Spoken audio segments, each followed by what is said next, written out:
Bonjour, aujourd'hui je vais vous expliquer comment utiliser Netflix sous Linux. Ça c'est très fort simplifié depuis les anciennes versions, donc je vais vous faire le tuto en deux passes. Ouvrez d'abord un navigateur.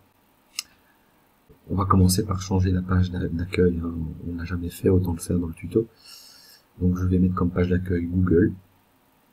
Voilà, je me rends sur la page google.be.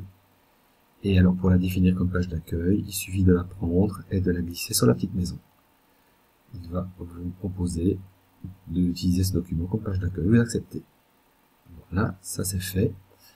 On peut cette fois-ci réouvrir le navigateur et on se rend compte que effectivement la page d'accueil a changé. Maintenant on est sur Google.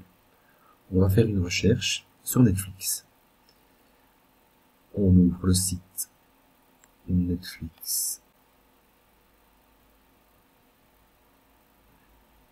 Non, d'abord je vais vous montrer la dernière version de Firefox, donc la 57, qui elle intègre directement les DRM.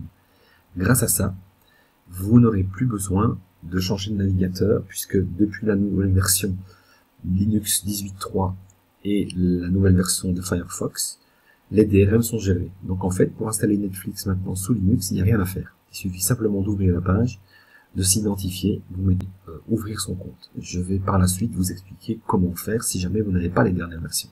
Si vous ne possédez pas la dernière version de Linux ni la dernière version de Firefox, il faudra procéder à une installation. Mais dans ce cas-ci, pas de panique, tout est à jour, donc vous pouvez simplement profiter de votre vidéo et de la regarder à votre aise sur votre ordinateur équipé de votre Linux. Ici, je vais faire un petit test avec un épisode au hasard de la série The Crown.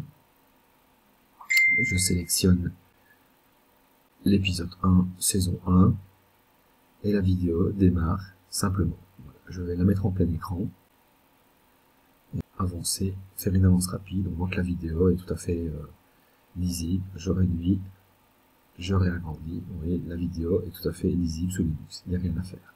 On se déconnecte, on ferme la fenêtre.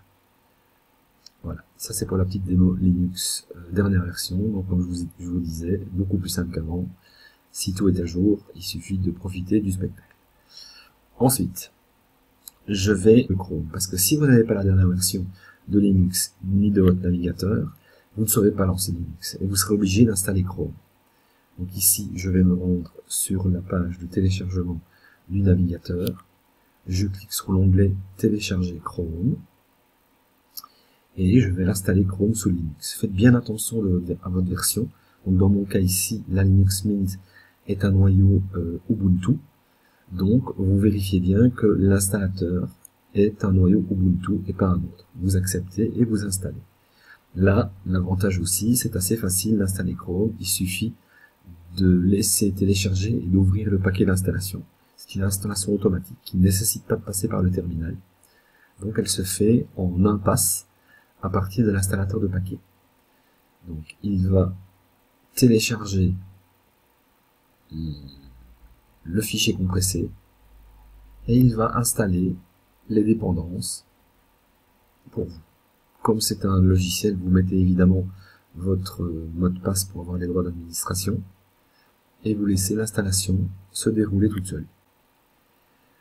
Ça prend quelques secondes. Il installe les dépendances.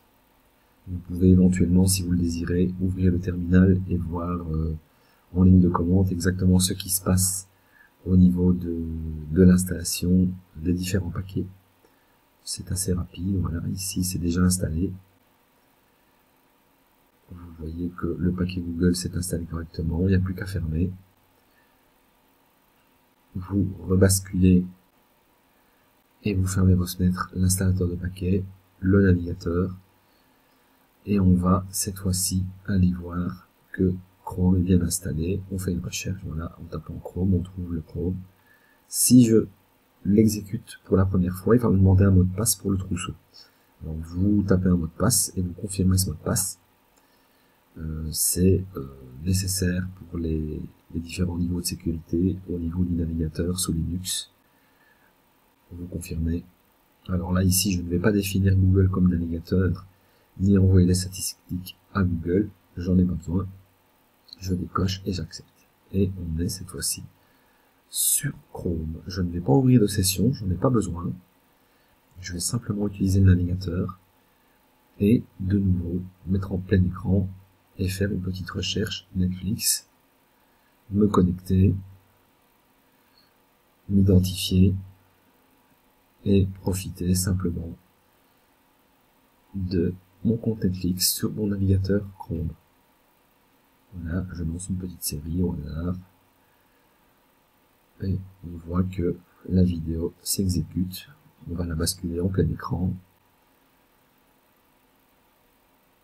On voit maintenant que la gestion des vidéos et des DRM est parfaitement gérée sous Linux, que ce soit avec la dernière version ou avec le navigateur Google. On peut se déconnecter, fermer le navigateur et vous pouvez pleinement profiter de Netflix sous Linux. Voilà.